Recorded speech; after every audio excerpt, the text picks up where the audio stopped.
చూడు అఖండ ఒకవైపే చూడు, అఖండ 2 చూడాలని అనుకోకు, తట్టుకోలేరు అని చెప్తున్నారు బాలయ్య బాబు గారు. ఎందుకు తట్టుకోలేవండి? థియేటర్లో అఖండ సినిమా చూస్తుంటే బాక్సులు గాలిపోయినాయి, ఇన్సూరెన్స్లు చేయించుకున్నారు. ఇప్పుడు అఖండ 2 టీజర్ వచ్చింది. అసలు తమన్ గారు కొట్టిన బీజిఎంలకి మాకు గూస్ బంప్స్ వచ్చేస్తున్నాయి. అసలు మామూలుగా లేదు. ఆ ఎలివేషన్లు, ఆ త్రిశూలం ఫైట్లు ఎక్కడి నుంచి తీసుకొస్తారండి బోయపాటి గారు? అసలు అలాంటి ఫైట్ మాస్టర్ని నెక్స్ట్ లెవెల్ అన్నమాట. నిజంగా చెప్పాలంటే అది బాలయ్య బాబు గారికే చెల్లిందనమాట.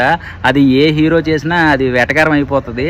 అసలు ఆ బాలయ్య బాబు గారిని మొన్నటిదాకా అఖండ భూమి మీద తీశారు, ఇప్పుడు ఎక్కడికో తీసుకెళ్ళిపోయారు. నిజంగా చెప్పాలంటే అసలు ఇప్పుడు మనుషులకి ఇన్సూరెన్స్ చేయించుకోలేమో మీరు కొట్టిన బీజిఎంలకి. ఇప్పుడు మ్యూజిక్ డైరెక్టర్లో అంటే పాతకాలం వదిలేండి, ఇప్పుడైతే మాత్రం బీజిఎం కొట్టాలంటే మీ తర్వాతేనండి.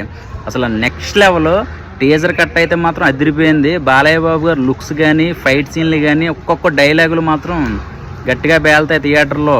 చాలా బాగుంది నిజంగా. టీజర్ అయితే చాలా బాగా నచ్చింది.